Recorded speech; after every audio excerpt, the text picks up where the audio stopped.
Aquesta és una edició bilingüe del Quixot, és bilingüe català-castellà. L'he traduït al català i he buscat els punts foscos, que té molts de punts foscos, que resulta que només s'expliquen si un pensa que hi havia una edició anterior en català. I ara doncs, posaré uns quants exemples de mala traducció. Dar una mano de coces. Doncs això en castellà no es diu. Hauria de ser moltes coses, que en català és una mà de coses, no una mano. En castellà això no existeix. ¿Quién es ese tonel?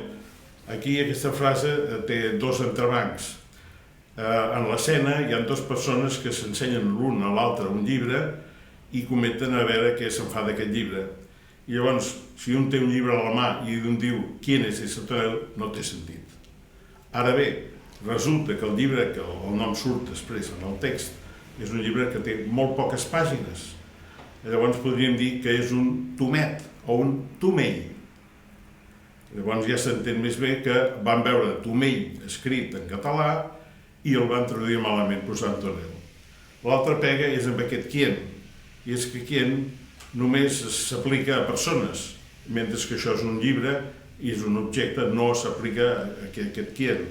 Això ve del català, que seria quin és aquest tomell.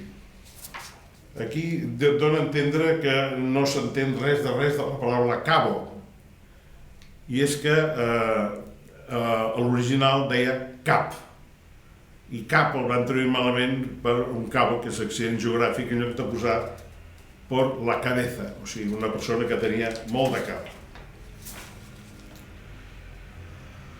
Le asestó dos palos en las espaldas. D'espaldes no en tenim vàries, només en tenim una. Això és una mala traducció de la paraula en català espatlles, que d'espatlles en català en tenim dues.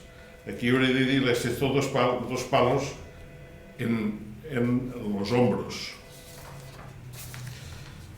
Buscando tres pies al gato no és gaire conegut, però resulta que els gats mascles mai tenen 3 colors de pèls, mentre que hi ha gates que tenen 3 colors de pèls.